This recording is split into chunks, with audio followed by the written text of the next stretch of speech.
Bueno, muy buenas tardes. Como lo habíamos conversado y como se los comunicó vía correo electrónico, esta es una clase de una grabación de la clase pendiente para la semana número 4, si no me falla la memoria, la número 3, disculpen, sobre el sistema político del Reino Unido y Estados Unidos. Entonces, para iniciar. ¿Mm? Entonces, como pudieron observar dentro de la lectura y parte de los temas que han visto y lo que hemos venido abordando sobre los diferentes temas alrededor de sistemas políticos, el Reino Unido es por excelencia el referente histórico de lo que se podría definir como un sistema presidencialismo, parlamentarismo, disculpen. El sistema parlamentarismo como tal toma como referencia o utiliza mucho como referencia al sistema que se establece en el Reino Unido de Gran Bretaña e Irlanda del Norte, cosas puntuales para poder comprender y ir adentrándonos poco a poco más con respecto al sistema político. Es un sistema que está conformado por cuatro países: Inglaterra, Escocia, Gales e Irlanda del Norte. Es una monarquía constitucional y parlamentaria, lo que quiere decir que además de tener un monarca, posee un parlamento de representación de la población, los lores y diferentes representantes de la sociedad británica, inglesa, escocesa, galesa y de Irlanda del Norte dentro del mismo, donde vamos a ver que hay una división por cada uno de ellos, pero en general, existe un contrapeso que le pone limitantes a una monarquía, a contrario de lo que ha habido ejemplos dentro de tal vez etapas de la humanidad como el medioevo o tiempo más atrás, en donde la monarquía tenía un poder absoluto como tal. Algo muy curioso de este ejemplo o de este sistema político es que no posee una constitución escrita, sino que un ordenamiento que responde a una tradición jurídica sustentada en la costumbre y sus precedentes. Es decir, tal y como podemos ver en casos en el presidencialismo como en Estados Unidos, este caso particular del sistema parentalista del Reino Unido no cuenta con una constitución redactada, formulada por un grupo de constituyentes como tal. Es un sistema en donde la legislación ya establecía, al igual que sentencias y diferentes interpretaciones de los conceptos por la comunidad como tal y los sistemas jurídicos, son los que establecen el ordenamiento jurídico como tal, son los que establecen las leyes como tal. No significa que no hay normas escritas, sí hay normas escritas, pero no existe una constitución establecida como tal que le da orden, algo así como si crece la República de Costa Rica o se forma la República de Costa Rica a partir de o los Estados Unidos de América o los Estados Unidos mexicanos, etcétera, etcétera, etcétera. Esa puede ser es un factor determinante por el cual se hace diferencia con otros. Ahora, empecemos hablando con quién es el jefe de Estado. Y esta es una figura que genera mucha curiosidad y a la misma genera muchas dudas y interpretaciones curiosas con respecto a las potestades que tienen el rey o la reina en el Reino Unido. Primero que nada, sí, es el jefe de Estado. Sus atribuciones han disminuido de forma considerable, aunque en plano formal conserva algunas importantes, como convocar y disolver el Parlamento, ratificar la legislación aprobada, designar a los funcionarios públicos de mayor nivel, consentir en la forma del gobierno por parte del primer ministro, dar validez a los tratados internacionales y declarar la guerra, entre otras múltiples funciones. En la continuidad, con su día a día, su rol se limita a funciones ceremoniales y protocolares y tiene un rol simbólico importante debido a que representa la unidad de la nación. Entonces, ¿qué es lo que tenemos con respecto a entender con respecto a la figura del rey en este momento, a raíz de la muerte de la reina Isabel? Si bien es cierto, sí poseen poder todavía, tienen la capacidad de poder convocar y disolver un parlamento, que es algo que no se ha ejecutado con tanta frecuencia. Prácticamente casi siempre hay una dimisión y hay una cultura entre los partidos políticos en el Reino Unido que hace que esa persona dimita, como sucedió en el caso de Boris Johnson recientemente y de Liz, la última primera ministra, en la cual ellos dimitieron ante la incapacidad de poder hacer gobierno. Como lo vamos a ir abordando poco a poco, el gobierno o la forma de generar gobierno dentro del sistema parlamentarismo inglés se basa en coaliciones. Es una parte fundamental para poder hacer acuerdos, procesar nuevas cosas, poder avanzar con directamente a ciertas políticas públicas y, sobre todo, gobernar dentro del país. Al haber un primer ministro, que ya es la próxima figura que vamos a ver, hay una serie de responsabilidades que tenía tradicionalmente el gobernante del pueblo o el gobernante de la nación, que pasan dentro de la figura del primer ministro cuando se crea esta figura y se le va restando poco a poco potestades que tienen dentro de un rey o reina. De ahí nace la pregunta más común que existe actualmente. ¿Para qué entonces tener un rey y una reina? Si no son los encargados de tomar decisiones, no son los que forman gobierno, ¿qué es lo que hace que esta figura sea importante, que sea relevante para una cultura como la inglesa? Muy por encimita y por no tan, tal vez no profundizar tanto con respecto al tema, uno de los principales factores es que generan unidad. la figura de un ídolo, un héroe o esa figura nacionalista que representa la lucha, como lo vemos mucho en los pueblos latinoamericanos, incluso en ciertos países anglosajones, en la figura de los padres fundadores en Estados Unidos, desde la figura de Unión Nacional, como puede llegar a significar Simón Bolívar, lo que fue las partes de la Gran Colombia, héroes nacionales como los héroes de la Revolución Zapatista y con Zapata en México, que generan un Estado, generan esa unidad, ese sentimiento de pertenencia, de nación, que es importante, que va más allá de los requerimientos internacionales que tienen de tener territorio, tener población y tener reconocimiento. Ese sentimiento de una figura o un ídolo o de un héroe nacional que pueda unir a todos, que pueda generar unidad y un sentido de pertenencia nacional, es algo que fomenta la realeza. O es algo en lo que se basa la teoría para mantener a la realeza. Y las razones por las cuales se justifica el establecimiento o el mantenimiento de las mismas tienen que ver precisamente con este tema, cómo una figura puede generar unión nacional, tanto para amarlo como para odiarlo. Pero existe una unión nacional con respecto a eso. Es un símbolo, es como la bandera, son cosas que representan la identidad del país. Es una parte fundamental con respecto a esto. Y sí, sus funciones actualmente prácticamente son meramente protocolares. De nombrar sirs, de nombrar diferentes eventos y participar en ciertas cosas en representación del pueblo inglés o dar ciertos reconocimientos por nombre de el pueblo inglés.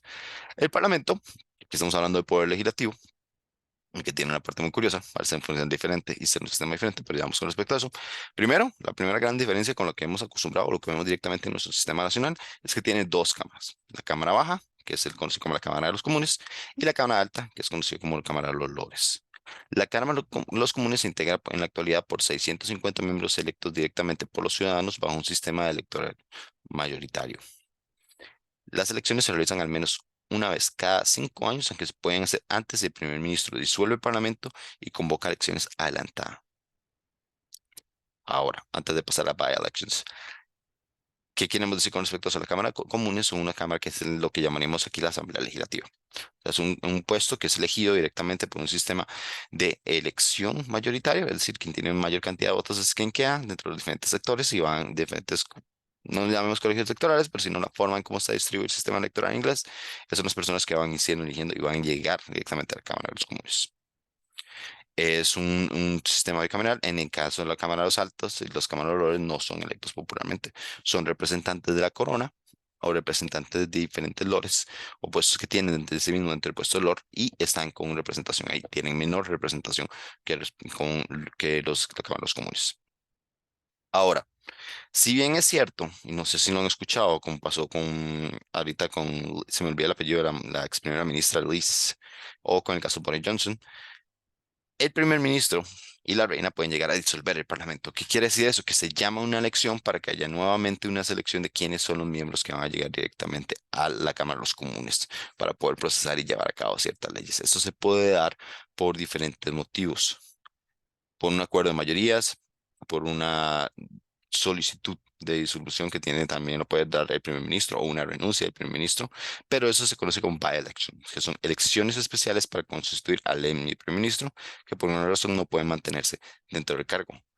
Los altos niveles de disciplina partidaria o whip. Entonces, ¿qué queremos decir con eso? Que es un sistema, dentro del parlamentarismo hay varios factores o varias metodologías y funcionamientos muy distintos a lo que hemos entendido o lo que hemos visto tradicionalmente dentro del presidencialismo, tales como cuáles. Uno, en primer lugar, el hecho de que hay una posibilidad de destituir a los miembros, algo se ha discutido aquí, incluso dar esa potestad de poder destituir a una persona que esté dentro del Parlamento por alguna acción o alguna sospecha o algún crimen que haya cometido. En segundo lugar, está el hecho de que el primer ministro puede solicitar la disolución completa del Parlamento y se puede renunciar y puede solicitar nuevamente y convocar elecciones para poder llegar a formar un nuevo gabinete, poder formar un- una coalición que permita avanzar con ciertas leyes. El caso de Brexit fue uno en la coalición que llegó a sacar a Theresa May bueno, a su renuncia, dado su incapacidad por buscar una alternativa a un acuerdo con la Unión Europea, donde se convocan a elecciones antes de los 5 años, en donde Boris Johnson llega al poder se vuelve primer ministro con una coalición con la intención y el claro plan de buscar ese acuerdo de salida con la Unión Europea. Ahora, la Cámara de los Lores se integrada de 773 dólares, aunque son un número que varía, no es tan exacto. Sus miembros no son electos popularmente, como mencioné anteriormente, la pertenencia se define por herencia, nombramiento o función oficial. Eso tiene que ver, son cargos altos o digamos cargos hereditarios que se vienen transmitiendo de una generación a otra. Tiene como particular la presencia de representantes de la Iglesia de Inglaterra. Es cierto, y hay que recordar que la Iglesia, el Reino Unido como tal es el mayor defensor y su religión, el religión oficial de la corona es la Iglesia Anglicana. Y la reina Isabel, bueno, en este caso el rey Carlos es la actual cabeza de la Iglesia Anglicana como tal. Ha visto reducidas sus facultades y atribuciones de maneras importantes, son funciones más relevantes en enmendar leyes o imponer votos suspensivos sobre la entrada en vigor de las leyes aprobadas por la Cámara de Baja. Ahora, dos comentarios con respecto a esto.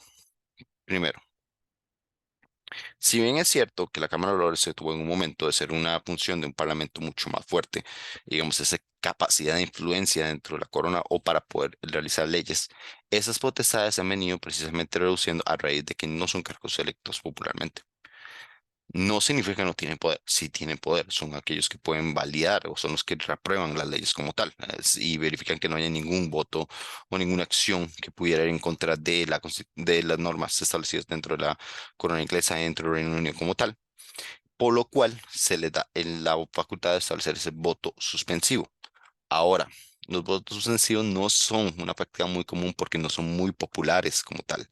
Háganse la idea acá que hubiera un órgano superior a la Asamblea Legislativa que no fuera la presidencia, que tuviera capacidad de veto e ir vetando constantemente ciertas leyes, que no se sujeta a elecciones populares y que a la vez puede interpretar de forma muy subjetiva o en algunos casos acusado de ciertos intereses políticos para fallar a favor o en contra de una posición como tal. Si se dan cuenta, esto podría sonarles muy parecido a lo que es la sala cuarta en este país. Es un órgano que se le relaciona similar a esto, un sistema bicameral particular. Pero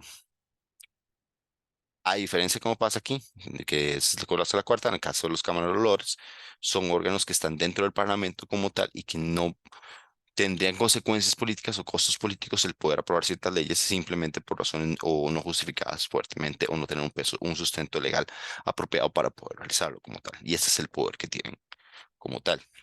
Em, Ahora, conversando con respecto a lo que es el primer ministro, que es, cabe destacar, es el jefe de gobierno, su figura recae en el líder del partido mayoritario en la Cámara de los Comunes, es decir, quienes son electos con mayor cantidad de votos populares dentro del proceso de elecciones, es el que tiene que el derecho a elegir a ser el primer ministro. Esto se puede dar en coalición, que es usualmente donde se pueden obtener mayores resultados o mayor éxito.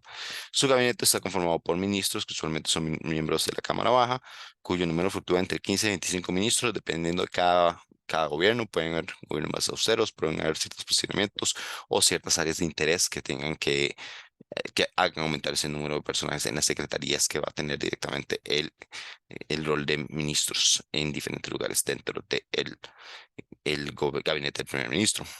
Y el primer ministro y sus ministros tienen las responsabilidades parlamentarias, esto es, deben informar, rendir cuentas al Parlamento sobre el estado de asuntos, sobre el estado de los asuntos en los cuales están a cargo. Además, el Parlamento puede destituir al primer ministro con una moción de confianza. No obstante, técnicamente, el gabinete, todo el gabinete como tal, tiene que ser aprobado y nombrado por la corona. Varias cosas acá. Entonces, para entender, ¿cómo se elige el primer ministro? El primer ministro se elige de una forma de un voto indirecto. Los ciudadanos británicos o del Reino Unido votan por los diferentes partidos, que escogen una serie de representantes, que son los que van a la Cámara Baja, y esos representantes de la Cámara Baja a su vez eligen quién va a ser el primer ministro. Entonces, proporcionalmente que tenga fracciones más grandes dentro del Parlamento o dentro de la Cámara de los Comunes, son aquellos que tienen la potestad de nombrar un primer ministro. Usualmente en las campañas, por eso es que cuando el laborista, el ecologista o cualquier partido impulsa una candidatura o busca una elección, hace campaña bajo el nombre de quién sería ese primer ministro, donde ya hay un acuerdo preestablecido por parte de los miembros partidarios en quién va a ser esa persona. Algo similar como lo vamos a ver más adelante, como ocurre con Estados Unidos. Ahora,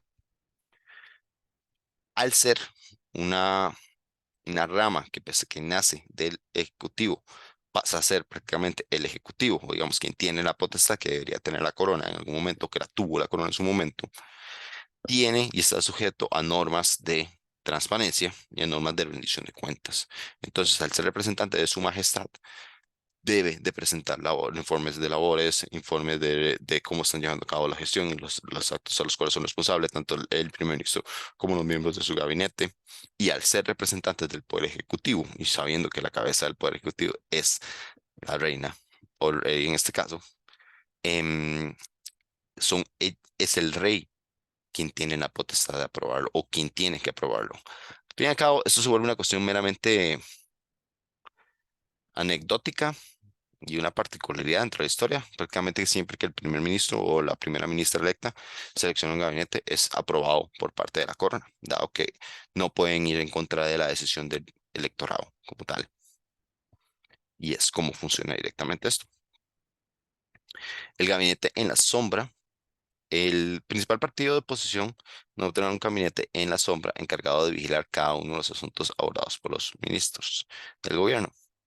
Tiene el mismo número de integrantes que los ministros del gobierno y ya que cada ministro en la sombra se encarga de supervisar las acciones de correspondientes del ministro del gobierno, además de aumentar la vigilancia sobre el gobierno, y esto puede permitir el mejoramiento de las actividades gubernamentales, ya que antes de llegar al gobierno, muchos de sus ministros ya habrían pasado por la experiencia de ser parte del gabinete en la sombra. Entonces, una de las claves que hace que el sistema parlamentarista inglés funcione o mantenga cierta estabilidad por los últimos más que un siglo prácticamente, es el hecho de que existe esta norma como tal. Entonces, ¿a qué se refiere con esto?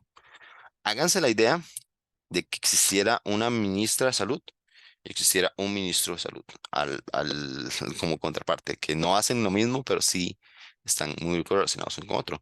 ¿Por qué? Porque en lugar de existir un viceministerio, que es a quien se le delega ciertas funciones, existe un ministro en la sombra que se encarga de hacer una supervisión con respecto a eso, que lo va a hacer directamente desde la posición.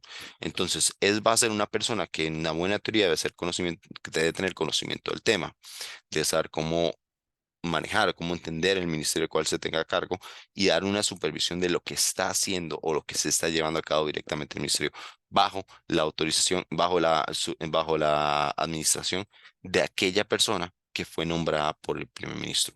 ¿Por qué se hace esto y por qué esto existe como una práctica? Primero, en buena teoría, como ven y como se justifica directamente dentro de la lectura, esto se hace para tener más experiencia y que la persona que entra dentro del poder tenga mayor capacidad de poder, si en algún caso o en un momento le corresponde asumir ese ministerio, poder llegar a cubrirlo y tener más experiencia y ser más exitoso o exitoso con respecto al mismo. No obstante, también es una función de control político y de control de las diferentes unidades. Y es donde vamos a una función que tenían los partidos políticos, retomando el tema de la crisis de los partidos políticos que mencionamos en la clase pasada, que podrían tener, el tener ese control, el tener ese seguimiento hacia objetivos, hacia indicadores que están llevando a cabo ellos y ver cómo se están funcionando las cosas para evitar algún tipo de caso de corrupción o denunciar los casos de corrupción como tal que se den dentro del gobierno, parte como una buena idea, pero tiene que existir una madurez política de parte de los actores políticos involucrados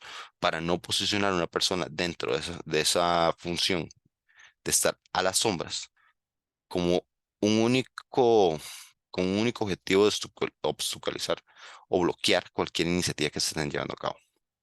Por lo contrario, lo que se busca es que esta persona esté dándole seguimiento al proceso y que pueda, sí, señale cuando hay errores, señale cuando hay irregularidades, pero no bloquee el proceso como tal, sino que permita que el proceso se vaya desarrollando y que se vayan teniendo más informaciones y resultados más óptimos y más adecuados para el beneficio de la mayoría de la población. En teoría, eso es muy bonito en la teoría, en la realidad ha habido de poco un poco. Entonces, si bien es cierto que la idea puede sonar bien, la práctica puede ser complicada. Lo que depende es tener, o lo que puede fluctuar, es tener un nombramiento adecuado, quienes van a ser las personas que van a estar en la sombra. En lo que corresponde al consejo privado. Consejo Privado es una institución de gobierno vieja y tradicional. Actualmente está conformada por 719 consejeros, que aunque el número puede variar, puede fluctuar. La cabeza se ubica como Lord Presidente del Consejo. Las reuniones se celebran por lo general en el Palacio de Buckingham y normalmente ante la presencia de la reina. En teoría, su función es asesorar al gobierno de la corona en los más diversos asuntos, pero la mayoría de los asuntos que se tratan son de mero trámite, aprobando decisiones tomadas en otra instancia. Entonces, el Consejo Privado podríamos estar hablando que es un grupo de asesores directamente hacia la corona, al rey en este caso, donde son más de 719 o incluso ahorita creo que son un poquito menos de expertos, consejeros o personas de algún prestigio que son llamados a comparecer al Palacio de Buckingham. Nunca o muy particularmente los van a llamar a todos a la misma vez, sino grupos pequeños correspondientes a esos. O sea, 719 personas tomando una decisión es algo difícil, sino que se buscan áreas especializadas o diferentes personas especializadas en diferentes temas para que puedan entrar y puedan dar algún tipo de recomendación o algún tipo de observación. Esto es una cuestión a veces que se realiza meramente protocolaria. Ya cuando el problema que cuando se va a firmar es ejecútese, que es lo que firma al fin y al cabo en la corona, ya hay una aprobación por parte de las diferentes instancias y como se busca un sistema mucho más democrático y una repartición donde la corona viene perdiendo poderes, prácticamente lo que le corresponde a la corona es hacer el protocolo de la firma y ahí se acaba. No debería por qué cambiar algo con respecto al texto o buscar algún cambio. No se da un caso con respecto a eso, pero la intención es, siguiendo el protocolo y siguiendo las normas jurídicas preestablecidas, es que haya una consulta y que se haga una revisión con una serie de expertos. Y es ahí donde entra el Consejo Privado de la Reina. Y finalmente lo que corresponde a la devolución de poder. En 1997, los pueblos de Gales y Escocia aprobaron vía referéndum la devolución de poder de ciertos poderes respectivos a sus territorios, porque cuentan con sus propios parlamentos y gobiernos. Irlanda del Norte cuenta con su propio gobierno y parlamento desde 1921, aun cuando en diversos momentos no logró conformarse. Londres también cuenta con su propio autogobierno y diversas jurisdicciones subnacionales que cuentan con diversas modalidades de gobierno. Entonces, tal vez la mejor forma de explicar eso es considerar cómo funcionan los estados en Estados Unidos. Entonces, hay ciertas devoluciones o ciertas garantías o ciertas potestades que se retornaron hacia los gobiernos de Gales y Escocia en el 97 e Irlanda del Norte desde 1921, donde han venido cambiando, a veces se agregan más, se agregan ciertas libertades o cierta autonomía con respecto a los territorios, que también lo tiene, por ejemplo, la propia Inglaterra desde Londres, que igual responden al Parlamento inglés, al Parlamento del Reino Unido como tal, es decir, existe un órgano centralizado, pero hay diferentes instituciones propias que son elegidas con sus propios partidos, con sus propios representantes de cada una de los estados miembros del Reino Unido para poder autogestionar ciertas cosas. Esto siempre tiene que respetar las leyes o las normas establecidas dentro del Parlamento inglés, del Parlamento británico, perdón, como tal, y también tienen y están llevados a llevar ciertas órdenes o digamos ciertos lineamientos nacionales establecidos tanto por la Cámara de Lores como para la Cámara de Comunes. Y entonces, ¿para qué sirven estas instituciones? Para poder hacer una autogestión de ciertos recursos, para poder hacer una autogestión de ciertos beneficios. Incluso en algunos casos se pueden manejar ciertas cuestiones en cuanto a impuestos en diferentes parlamentos. No es mucho lo que se da, pero hay ciertas libertades que se pueden tomar con respecto a eso. Y son acciones o son cosas que lo que hace es precisamente mantener, y es la respuesta a la pregunta, porque algunos países que quieren ser independientes como Escocia, todavía se mantienen en el Reino Unido, en el Reino Unido, perdón, es porque las condiciones son favorables, son beneficiosas para ellos y además les permiten o les pueden llegar a garantizar un- una cierta autonomía, que si bien es cierto, no es lo de una nación independiente, un estado independiente, pero les permiten autogestionar sus recursos con un nivel de calidad de vida, bueno, alto. Entonces, entendiendo un poco, que ya entendimos que existe un sistema inglés, donde existe la corona, que es la cabeza del ejecutivo, pero al mismo tiempo tiene un sistema parlamentario, en el cual existe la Cámara de los Lores y las Cámaras de los Comunes, donde las Cámaras de los Comunes es aquella que se elegía popularmente, donde hay una representación de partidos políticos y diferentes, em, y la diversidad de la sociedad británica como tal. existe la Cámara de Lores, que son puestos más hereditarios, que son puestos que vienen más a representar o tener la facultad de poder hacer como un tipo de censura a ciertas leyes o cierto control o cierto veto con respecto a eso, con respecto a las leyes o las diferentes propuestas que salgan de la Cámara de los Comunes. Al fin y al cabo, son dos órganos que conforman el mismo Parlamento, del cual sale un primer ministro de la Cámara de los Comunes que actúa como representante de la corona, elegido popularmente para gobernar en el nombre de su majestad. Y ahora la pregunta está, ¿y quiénes son esos actores que determinan al primer ministro, que determinan la estructura de la Cámara de los Comunes y que tienen el control de mucho de lo que sucede en el Reino Unido?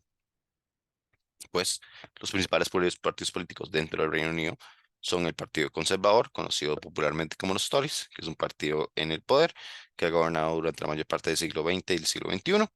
El Partido Laborista, que es un partido de oposición, arquitectos del estado de bienestar en británico y que gobiernan en Gales. Es decir, son los partidos que tienen mayor votos y han ganado más puestos en el Parlamento de Gales, que como lo explicamos en la diapositiva anterior, por el grado de autonomía que tienen su propio parlamento como tal, al igual que Escocia, al igual que Irlanda del Norte y al igual que Inglaterra. El Partido Laborista, perdón, el Partido Nacional Escocés, que como bien lo menciona su nombre, es un partido escocés, que es principalmente el partido independentista y aquel que busca la separación de Escocia de el Reino Unido como tal, y que actualmente lidera el parlamento de su país. Sin embargo, no ha sido exitoso en su misión de buscar separar a Escocia del Reino Unido como tal. Y finalmente, bueno, y Partido Liberal Democrático, que es el sucesor del Partido Liberal del siglo XXI, del siglo XIX, que es un partido que ha tenido cierto crecimiento y ha venido posicionándose cada vez más dentro de las elecciones en los últimos años. Otros que valgan de mencionar es el Partido Verde, el Partido Ecologista, el Partido Reform, el Plaid Cymru, Sinn Féin, DUP, entre otros, muchos que están interactuando con respecto a lo que es la política y el escenario de partidos políticos dentro del Reino Unido. Pausa. Ujú.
Bueno, en seguimiento con la segunda parte de la clase, ya conversamos y recorrimos un poco con respecto a la historia y lo que corresponde al Reino Unido y un poco la estructura, entender el sistema bicameral, qué hace cada cámara, cómo funciona en gran modo, a la vez cuáles son esas potestades, esas limitaciones que tiene la figura de la corona, cuáles son las potestades que tiene el primer ministro y al mismo tiempo poder abordar un poco cómo funciona en cada uno de los países que forman parte de eso, cual nos trae a, por así llamarlo, su hijo predilecto, los Estados Unidos de América.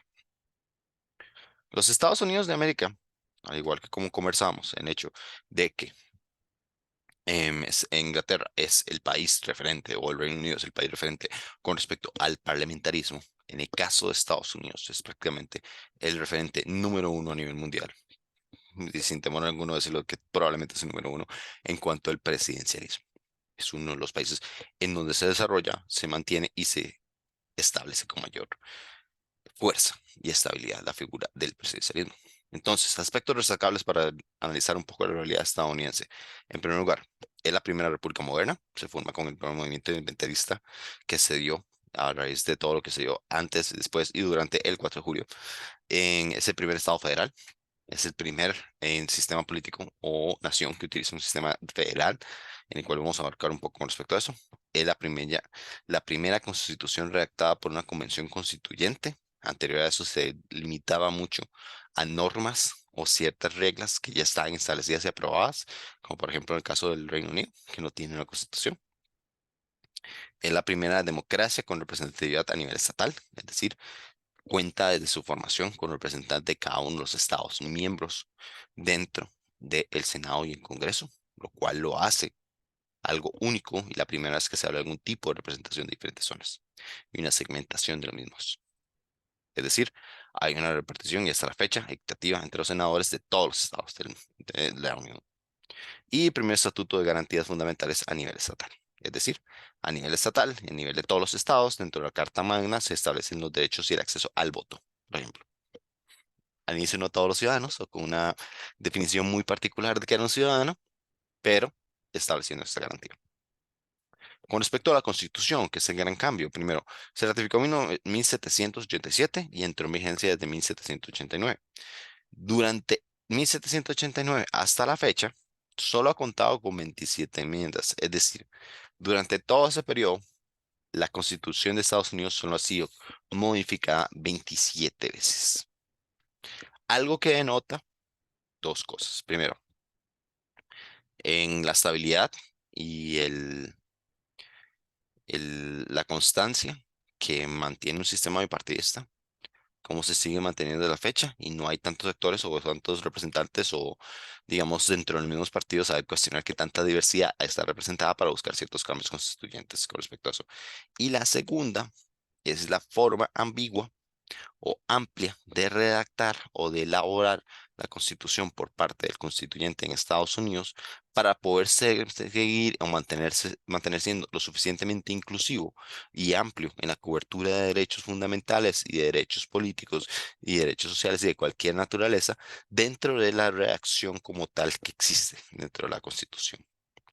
Entonces, aquellos artículos donde han sido modificados dentro de esas 27 veces han sido modificados, en algunos casos se han agregado partes para que sea más amplio y todo, pero denota que hay una visión por parte del constituyente en Estados Unidos para poder tener una cobertura amplia de esas libertades y esas garantías que se buscaban para generar una nación. Em, para poder reformar la constituyente como tal, se requieren dos terceras partes, ambas de la Cámara del Parlamento y tres cuartas partes por los congresos de estados. Está segmentado en tres poderes, el legislativo, ejecutivo y judicial, lo cual es muy normal. Y es un sistema de pesos y contrapesos, como es muy normal y como lo hemos visto anteriormente, en donde hay diferentes formas de control y de división del poder a partir de diferentes cosas que se han manejado dentro de la historia estadounidense, pero que hace que haya aún un Donald Trump no puede, aunque se intente, no puede tener un poder absoluto dentro de Estados Unidos y tiene limitaciones a las cuales tiene que tener control.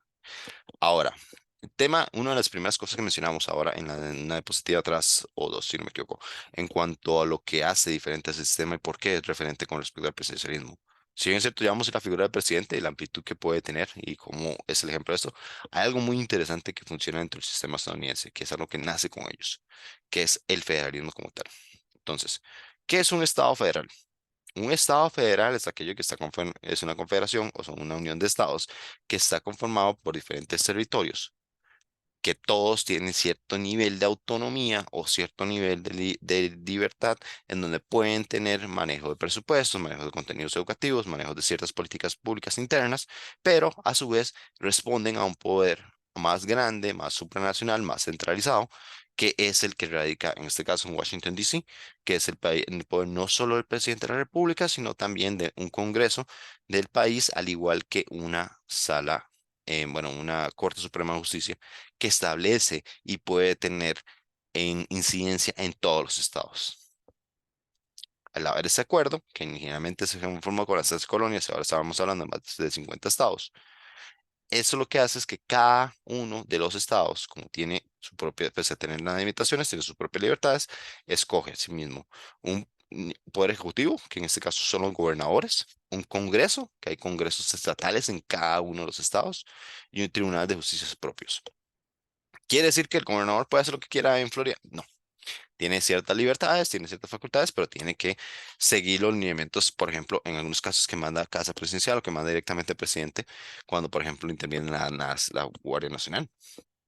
O en casos, por ejemplo, de ajustes de recortes o ciertas cuestiones donde no hay ciertas libertades para establecer, incluso ciertas legislaciones, como por ejemplo fue el matrimonio igualitario en Estados Unidos, donde no todos los estados están a favor, pero se aprobó, al igual como pasó con A versus Roe, que ahora fue revertido, pero hay ciertos estados que todavía incluso mantienen ciertas libertades o se aprovechan de la forma como se interpreta la Constitución para poder establecer normas a favor o en contra o limitaciones hacia el acceso a un aborto. Em, la forma del Estado es que busca balancear un gobierno federal fuerte con autonomía y respecto a las decisiones de los estados. Es decir, hay un Estado, un gobierno federal fuerte, es decir, cada estado tiene su fuerza, tiene sus ingresos, tiene su capacidad de elección y todo, pero en las decisiones nacionales todo se concentra en una figura presidencial, en un Congreso, en un Senado, pero para ciertas cuestiones de atención del día a día o de políticas públicas específicas, como por ejemplo en algunos casos puede ser cómo abordar una emergencia o cómo tratar el tema de criminalidad, sí hay libertad y autonomía dentro de los estados por parte de los gobernadores, por parte del Congreso propio y ciertos tribunales de justicia propios para poder ejecutarlos. Decisiones donde se muestra esto con respecto a eso. Hace muy poco que se habla de controles y el caso de Florida es bastante interesante con la enseñanza o la forma en que se aborda en textos educativos el tema del racismo y la segregación racial que se dio en Estados Unidos, manteniéndolo eso como un tipo de teoría y bloqueando ciertos libros o impidiendo ciertos contenidos dentro del material en el estado de Florida, lo cual ha sido señalado por muchas organizaciones, pero a la misma vez el gobernador tiene la potestad de hacerlo y así fue apoyado también por parte del Congreso, por lo tanto puede tener ciertas limitaciones en algo que no está protegido en cuanto a que no hay ninguna norma ni del Ejecutivo ni de, de la Corte Suprema de Justicia que obligue o imponga a hacer eso. Entonces, básicamente lo que estamos diciendo es que si hay algo que dicen dentro de la Constitución, si hay algo que dice la Corte Suprema de Justicia, si hay alguna potestad que tiene el presidente para poder impedir o imponer algo, lo puede hacer. Si no está escrito como tal, hay cierta libertad por parte de los gobernadores y los gobiernos de cada estado para poder interpretar y ejecutar ciertas normas, no a su conveniencia, pero sí a su interpretación. Algo interesante acá, en los años previos a la independencia toman fuerza los localismos y el ejercicio del poder a través de consejos municipales y asambleas estatales, que es como nace esta idea. Entonces, una vez se declara la independencia, en 1776, los diferentes estados establecen sus propias constituciones y se establece una suerte de confederación en donde los estados prevalecen sobre un gobierno central. No obstante, este sistema sin poder centralizado crea problemas de coordinación y liderazgo porque la Constitución de 787 decide crear un Estado federal con un equilibrio entre los derechos de los estados y el gobierno federal. Entonces, ¿qué quiere decir eso? Que lo que fue prematuramente ciudades como Boston, en Nueva York, en Filadelfia, cada uno tiene y empieza a tener cierta estructura a partir de localismos, de ejercicios de poderes con cosas municipales, asambleas estatales. Sin embargo, eso hacía muy difícil que todos se pudieran coordinar, que pudieran atacar, o que, digamos, pudieran tener cierta, incluso más poder de incidencia como país, como tal. Entonces, a raíz de eso es que los constituyentes en 87, perdón, 1787, buscan la figura del federalismo, donde entienden los intereses de ciertos actores de poder mantener su libertad o de poder mantener su autonomía para poder ejercer ciertas políticas y ejercer ciertas funciones dentro de su territorio como Estado, pero a la misma vez se logra reconocer y se establece un sistema de contrapesos contra un gobierno más centralizado, que es el que va a ser directamente entre el Estado federal, es decir, el poder centralizado como tal, donde está Washington DC con sus diferentes autoridades, en un proceso de negociación de ciertas libertades sí y ciertas libertades no. Para lo cual, esto prácticamente, chicos, esto es una negociación política. ¿Qué estoy dispuesto a hacer? ¿Qué no estoy dispuesto a hacer? ¿Cómo, hasta dónde te puedo hacer tal cosa? ¿Qué cosa no sé, no es negociable?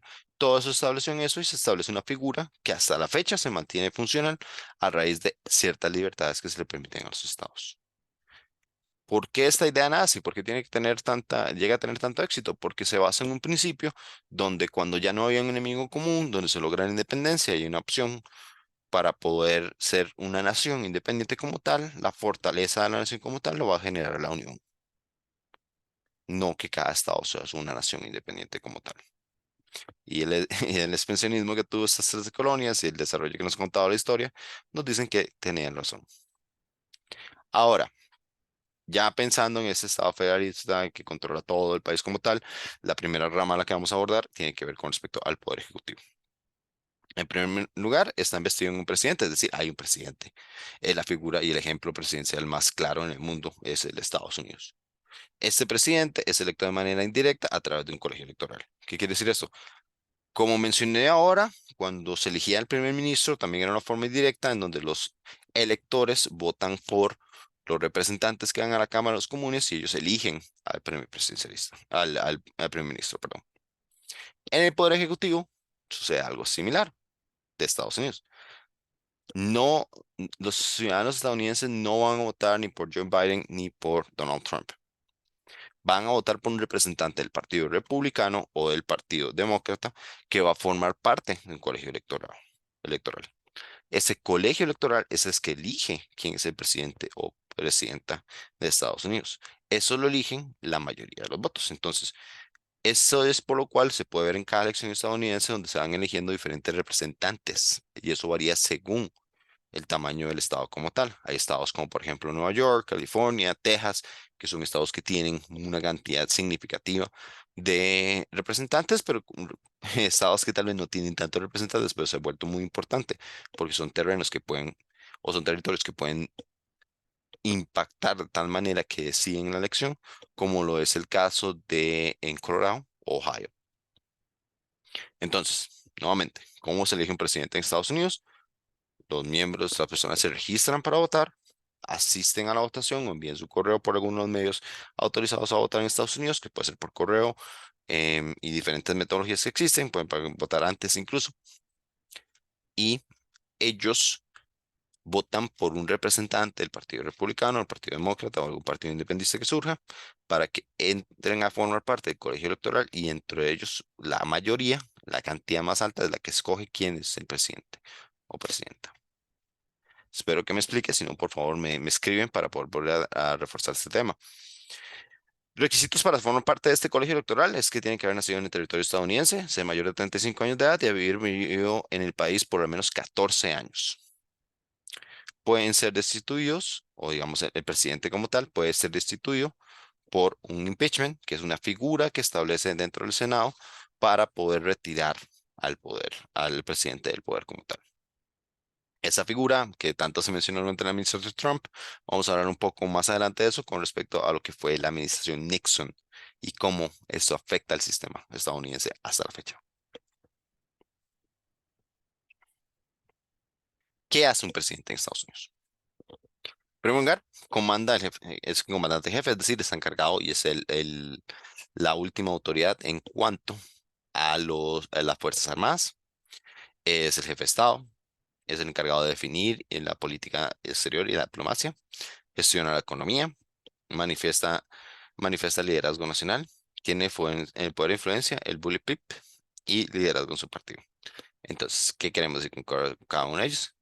Comandante jefe es el líder del ejército estadounidense. El ejército estadounidense responde a la silla, a la persona que esté en la silla presidencial.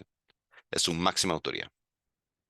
Ese jefe de gobierno es quien determina las diferentes secretarías y las diferentes instituciones o representantes que tienen dentro del sistema político estadounidense. En la parte centralizada, esa es la persona quien designa quiénes van a estar ahí. Es el jefe de Estado, es decir, es el representante de los Estados Unidos ante los diferentes gobiernos del mundo. La persona que sea el presidente es el representante oficial, a menos de que sea representado por un tercero, requerido como tal como un embajador o algún vicepresidente en algunos casos, que es nombrado por el propio, por el propio presidente, quien iría a representarlo como tal. Lo cual también deja en nota que es una persona que define cómo se va a llevar una diplomacia y que igual es la política exterior que mantener Estados Unidos con respecto a eso, siendo parte de eso es la responsabilidad del secretario de Estado. Finalmente gestiona la economía, que es prácticamente es la persona que plantea o eso con su equipo encargado las políticas macroeconómicas, microeconómicas, el tipo de cambio, el tipo de diferentes maneras, el dólar como tal y gestionar la economía más grande del mundo. Manifiesta un liderazgo nacional, es decir, es la persona con mayor poder dentro del Estado y es algo que los estadounidenses lo tienen muy inscrito de forma respetuosa o irrespetuosa, siempre se menciona y se le da lugar a la figura presidencial y cómo dicha figura presidencial representa respeto, representa autoridad y representa unión nacional con respecto a eso. Y finalmente ese bully pullout que tiene que ver con cómo el presidente tiene la capacidad de influir dentro de la sociedad. De una forma como lo podemos ver con Barack Obama, que tal vez era un approach mucho más juvenil, mucho más cercano, mucho más aceptado de las redes sociales, más capaz de poder influir dentro de esas redes, sino que además tiene una capacidad in- de gestión de toma de decisión y de poder influir en la opinión pública como pocos puestos en el mundo lo pueden llegar a tener y ejerce el liderazgo del Partido Republicano Demócrata durante su gestión de gobierno. Es el candidato o candidata automática una vez dirigiéndose a la reelección, a menos de escasos casos donde se han dado ciertas situaciones, pero eso es muy poco. Entonces, ¿cómo se fue desarrollando esto? Pero primero,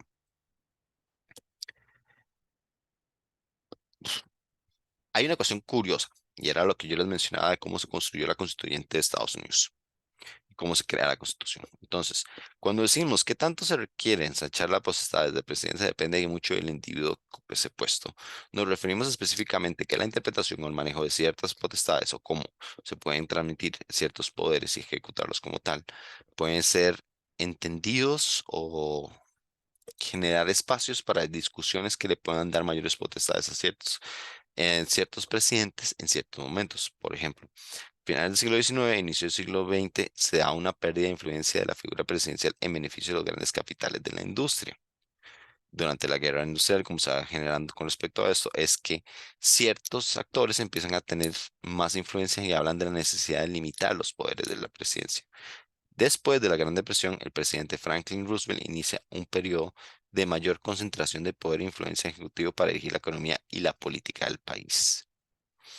En décadas posteriores a la Segunda Guerra Mundial se caracteriza por una economía creciente, una presidencia imperial y ambos acuerdos entre los dos partidos principales. Entonces, aquí lo que vamos. Dadas las limitaciones o las limitaciones que puede tener por respecto a la interpretación, dentro de los siglo XIX y siglo XX, esa pérdida de influencia de la figura presidencial se da en beneficio porque la capacidad de influencia que pueden tener diferentes actores por el lobby que hacen o la capacidad de incidencia dentro de unidades de toma de decisión, como lo puede ser el Congreso y el Senado, busca limitar o busca tener un control más claro con respecto a, a las potestades que tiene el presidente y cómo el presidente puede influir o no en la economía. Esto tiene que ver por una respuesta o como se ha venido trabajando anteriormente en momentos de crisis en donde, por ejemplo, durante la Gran Depresión, el FDR o Franklin Delano Roosevelt prácticamente tomó un control de la economía en el fin de buscar cómo podía dirigir, cómo podía tener mayor incidencia en las políticas económicas que están dentro del país para salir adelante de esa situación económica tan complicada que estaba viviendo Estados Unidos en esos momentos. En las décadas posteriores a la Segunda Guerra Mundial, también, o sea, hubo una posición con respecto a eso, donde había una posición más de ampliar las capacidades que tenía Estados Unidos por medio del sustrato de recursos naturales de otros países o por medio de una política imperialista donde se dio una expansión o ciertas capacidad de influencia entre otros países, generando no una expansión de territorio, pero sí una expansión en el área de impacto o de influencia que tenía Estados Unidos como tal que nace primero de nada en un acuerdo bipartidista, tanto los republicanos como los demócratas están de acuerdo con respecto a eso, y que va con una visión de estabilidad de policidad del mundo que está tan intrínseco dentro de la mentalidad de los Estados Unidos y de los estadounidenses como tal. Esto no solo responde a una cuestión de durante de la época fría, de la Guerra Fría, sino que posteriormente se mantiene, lo cual es resultado de ser la única superpotencia en el mundo hoy en día. El poder legislativo o en mejor conocido como la Cámara de Representantes y el Senado, al igual que el sistema inglés, está segmentado en dos partes, en donde primero existe la Cámara de Representantes, que es la Cámara Baja, que tiene 435 miembros, electos por una circunscripción electoral bajo un sistema electoral mayoritario, es decir, en un sistema donde la mitad más uno gana o el que tenga mayor cantidad de votos es donde se va a elegir directamente en los cámaras, los representantes a la Cámara de Representantes como tal. Y el Senado, que tiene 100 miembros, que son electos dos senadores por estado, independientemente del tamaño del estado o la población que tenga. Esa es una crítica que se le hace a ese sistema, que es de igual bajo un sistema electoral mayoritario. Es decir, quien tuvo más votos de los dos espacios que hay en California, en dos elecciones por aparte, no en conjunto, sino se elige uno y se elige el otro, y hay dos candidatos para cada uno, es quien es elegido el Senado. Esta parte o esta sección es el vicepresidente, o en este caso la vicepresidenta, la que preside y rompe los empates. Es decir, a haber 100 personas en el Senado, al haber un empate 50-50, la vicepresidenta puede romper eso y tiene votos con respecto a eso. Si hablamos y tenemos un sistema de un bicameralismo simétrico, es decir, ambas cámaras tienen las mismas potestades, simplemente se aprueban bajo diferentes en diferentes circunstancias y tienen que pasar de una a otra para establecer algún tipo de mociones o algún tipo de reformas que pudieran tener, que tal vez no puedan, no pasaron directamente a la Cámara de Representantes, pero sí en el Senado como tal. ¿Cuál es la diferencia? Que uno representa a la población como tal, donde hay mayor cantidad de números de personas, que son 475, y otro representa los intereses del Estado como tal. Sé que puede ser un poco redundante esto, pero lo que se busca es que sean dos cámaras de verificaciones sobre las leyes y sobre las posibles consecuencias que pueden tener ciertos acuerdos, por lo cual tienen que pasar en varias partes. Lo que sí es que para que sea ley, tiene que pasar tanto por la Cámara de Representantes como por el Senado. El Senado, si no lo aprueba, no pasa a ser ley o pasa a ser un bill que pueda llegar directamente al escritorio del señor presidente. El Poder Judicial está establecido en primer lugar por la Corte Suprema de Justicia, que es un órgano de apelaciones o una corte de apelaciones de última instancia, y las decisiones sobre la constitucionalidad de las leyes y las decisiones del legislativo y el ejecutivo. Es decir, la Corte Suprema, que podría ser el equivalente a la Sala Constitucional acá, es un órgano que toma decisiones. Por eso es que no recibe muchos casos al año. Tienen una parte muy minuciosa y un análisis muy amplio con respecto a la misma Corte como tal. Pero prácticamente lo que establece es que lo que dice la Corte Suprema de Justicia va. No existe ningún órgano, no existe ninguna, ni siquiera el presidente está por encima de la potestad que tiene la Corte Suprema de Justicia. Está conformado por 9 jueces que son nominados por el Ejecutivo y confirmados por el Legislativo. Por eso se habla que esto se trata de un órgano político. Depende de quién haya puesto los jueces, son los que deciden cuál es la tendencia, cuál es la ideología o la filosofía que va a estar tomando el lineamiento de la Corte Suprema de Justicia y va cambiando con respecto a los años. Actualmente estamos en una tendencia más conservadora, en donde Donald Trump puso 3 jueces aquí y ya tiene mayoría en la parte conservadora, y sus decisiones son determinantes para el avance social, económico y político del país. Mejor ejemplo, A versus Rob. Si no lo han estudiado, los invito a que tomen el tiempo para entender qué fue lo que cambió y por qué hubo una reforma más reactiva con respecto al acceso al aborto dentro de Estados Unidos. Y es un espacio de creciente disputa política. Cada vez se ha notado más la importancia que tiene y cada vez se busca y el mejor caso se dio en el último año del presidente Barack Obama. Él tenía que nombrar un juez que hubiera dado mayoría para la parte progresista dentro de eso, y el Senado, la parte republicana, le bloqueó durante más de un año la posibilidad de probar su candidato para llegar a ser el nuevo miembro de la Corte Suprema de Justicia. Eso con las miras de esperar de ganar las elecciones en el año siguiente y que Donald Trump pudiera pasar sus nominados y que pudieran tener jueces conservadores. Con respecto a eso, al ver un balance de poder en donde hay 9 jueces, pero hay mayoría en su momento progresista y después en un momento más conservadora, es donde podemos ver tendencias diferentes, a como puede ser una Corte Suprema que aprueba y legisla en matrimonio igualitario para todo el país, puede ser la misma Corte que se retracta o retroceda en derechos sexuales reproductivos, como es en el caso de Abe versus Roe, que se dio el año pasado. Ahora, ¿por qué hablamos de crisis de sistema en el sistema político estadounidense? Hay una tendencia que se viene dando, que era un poco lo que hablamos la semana pasada, la crisis de la democracia, pero en especial aquí hablamos de un sistema político y la crisis en tal, porque es un fenómeno que se ha venido construyendo alrededor del tiempo. La derrota de Vietnam, la crisis económica de los 70 y la renuncia del presidente Nixon tuvo un impacto en la cultura popular estadounidense que se ve reflejada hasta entonces y la influencia que tiene en diferentes países con la,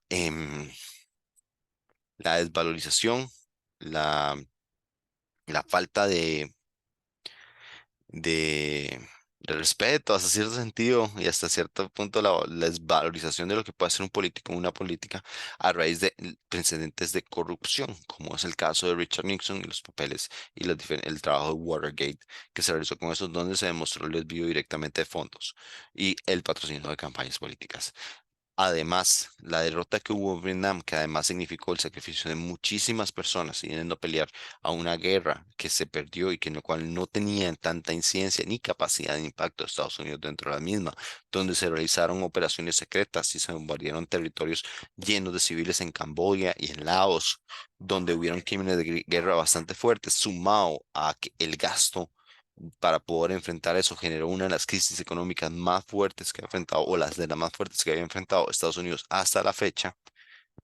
Súmenle a eso la intención de un presidente que está haciendo, se está demostrando abiertamente su corrupción, renuncia al poder durante un proceso que se le está aplicando ya para hacerle un impeachment y retirarlo del poder, decide renunciar antes para recibir un perdón presidencial de su vicepresidente que asume la presidencia, lo cual lo hace salir impune de cualquier tipo de sanción, tiene un golpe en la sociedad estadounidense y tiene un golpe en la legitimidad y la valoración sobre sus líderes y sobre el sistema político como tal. Aumenta un periodo de un porcentaje significativo de abstencionismo. Y este desgaste y esta falta de, de cercanía o apropiación a la política o a los partidos políticos como tales es una cosa que lo vemos muy comúnmente en todo el mundo actualmente. Pero esto es uno de los puntos de quiebre donde la democracia recibe un golpe, o por lo menos la democracia estadounidense, muy significativo a raíz de lo que sucede en esa década.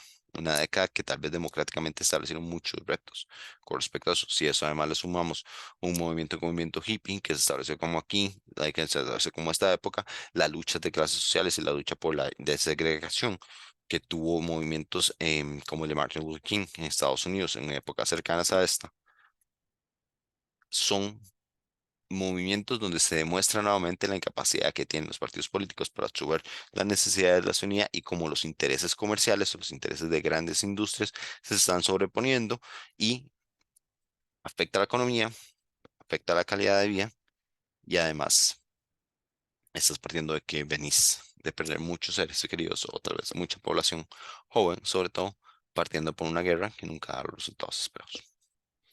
Entonces, esto significa que lo que se había vivido hasta entonces, que había un acuerdo relativamente cortés entre el Partido Republicano y el Partido Demócrata, se rompa completamente y entran más disputas, hay más dificultad de aprobar proyectos o poder apoyar iniciativas partidarias que pueden significar cambios significativos dentro de la cultura estadounidense.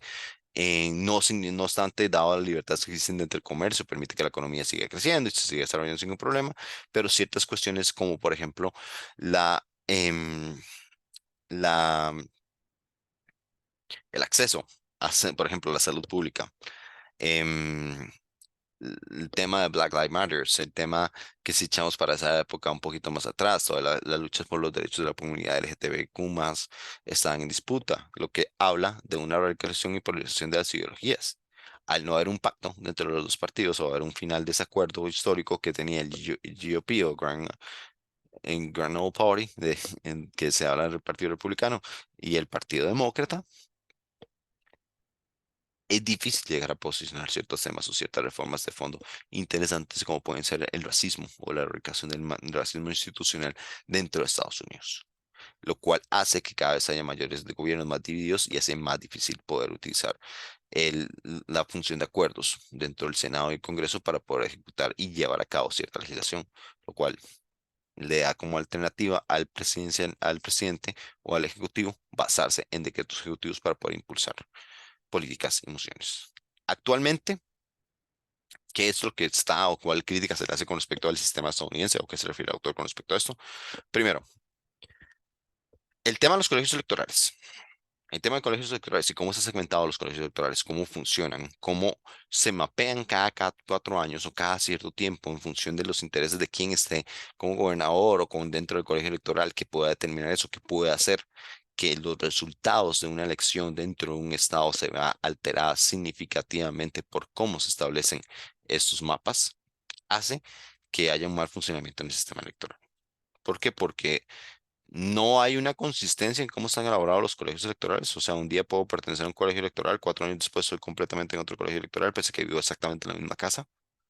Pero para dividirlos a veces hacen esa estrategia propia para agrupar y poder ganar más votos o más escaños para un candidato de un partido X o Y. Y una práctica que utilizan en ambos lados. Luego, las nuevas relaciones negativas entre el dinero y la política. Cada vez más el patrocinio que se da con respecto a esto se vuelve más, se ve como algo negativo. Si bien es cierto que los partidos políticos buscan financiamiento y tienen financiamiento de grandes empresas, el problema está en el condicionamiento que se da con respecto a eso y lo que se cede o no se va a realizar a partir de eso. Un ejemplo claro, partiendo de Estados Unidos. El National Rifle Association, NRA, es uno de los mayores lobistas en Estados Unidos y los mayores patrocinadores. Especialmente en ciertos estados tienen, por decirlo así, el senador, el gobernador y los representantes ante la Cámara comprados. No comprados en el sentido que van a hacer exactamente lo que ellos dicen, pero saben que no pueden legislar en contra de las armas. O sea, pueden impulsar otras reformas, pero no pueden hacer nada en contra de armas. Y eso es un problema serio y que la gente lo nota. Y eso hace que exista no solo una relación negativa, sino que genere mayor desconfianza por parte de la gran parte de la ciudadanía o parte de la ciudadanía ante sus autoridades. Las dificultades efectivas para actualizar la Constitución, Abe versus Rob fue un ejemplo claro ante una falta de actualización por una falta de acuerdo, porque se tiene que llegar a cabo cambios constitucionales por parte del acuerdo del Senado y el Congreso para poder realizarlas como tal. Hay ciertos derechos que están todavía ahí que podrían verse cuestionados. No es raro que a raíz de lo que pasó con Abe versus Roe, sorry, em, los demócratas se están organizando para poder proteger el matrimonio igualitario a nivel constitucional y evitar que se haya un retroceso con respecto a eso. Esas ciertas luchas o ciertos avances con respecto a problemas de desigualdad, problemas de pobreza, que también se pueden ver, por ejemplo, como cómo atacar la pobreza, cómo atacar la desigualdad racial, cómo podemos atacar la desigualdad que se vive en los estados del centro de Estados Unidos, cómo se van a distribuir los ingresos, cómo se van a hallar ciertas cosas, se vuelven más complicadas porque no hay un acuerdo. Para algunos Antifa es un grupo de acción o de manifestación social, para otros es un grupo criminal, para unos hay que eliminar a la policía, para otros es un crimen y Blue Lives Matters también. Es complejo, el asunto es complejo ahora, es complejo poder controlar esto y es complejo entender en cómo abordar estos problemas, sobre todo cuando no tienes una posición clara o universal dentro de los mismos sectores de un partido político. De la posición de AOC a la de Pelosi hay mucha diferencia. Y eso también pasa del lado republicano. El debate sobre control de armas, la reforma de la segunda enmienda que le permiten portar armas, siempre ha sido un tema bastante constante y bastante complicado. Lo que les mencionaba ahora, parte del lobby por parte de la relación negativa entre el dinero y la política con el NRA. Es un ejemplo claro con respecto a eso. De hecho, es un tema a destacar, cuidado que es uno de los indicadores que a veces más alarma más dentro de Estados Unidos. Un país como Suiza tiene tanto porcentaje de personas armadas como Estados Unidos. De hecho, es muy común, pero no pasa ni una cuarta parte menos, de una cuarta menos. No hay casos de disparos en escuelas, en universidades o incluso en diferentes lugares. Yo creo que todos han pasado un poco como se ocurre en Estados Unidos. Y eso tiene que ver con respecto a que no hay acuerdo con respecto al control de armas. Y finalmente, en el incremento del racismo y el grupos supremacistas. Tienen cierto una razón de fondo detrás de la guerra civil. Es la esclavitud y una parte económica además muy interesante, incluso la influencia del Reino Unido, sobre todo con las colonias hacia el sur de los Estados Unidos, especialmente Georgia, que formaron de la Confederación. Pero sistema de movimientos como Black Lives Matter, em, los procesos de discriminación que hicieron, por ejemplo, a raíz de la COVID-19 en contra de la población asiamericana, por simplemente cómo se ven las afecciones de los ojos, son problemas que existen. Existe una tendencia fascista en Estados Unidos que toma fuerza, que toma mucha iniciativa, que son estos grupos supremacistas blancos que intentan imponer, hasta cierto punto intentan erradicar las otras razas por con la contaminación que es con respecto al blanco. Es un problema creciente dentro de Estados Unidos, pero que probablemente es una suma de los diferentes temas que hemos hablado ahora. Desigualdad, una desconfianza con respecto a la clase política muy alta que se viene desarrollando desde hace muchos años, pobreza, en desigualdad en cuanto a educación, la falta de poder llegar a acuerdos o poder invertir directamente en las poblaciones como se ven. Son temas que suceden en América Latina, suceden en Estados Unidos, que no lo crean, y hacen el caldo de cultivo perfecto para que este tipo de grupos se desarrollen. Y bueno, chicos, esta fue la acción del día de hoy. Espero que lo encuentren no muy aburrida y que puedan ver a todo. Dentro del foro les voy a dejar 3 preguntas para contestar, para poder completar esto. Y nos estamos viendo la próxima semana. Que tengan bonita noche.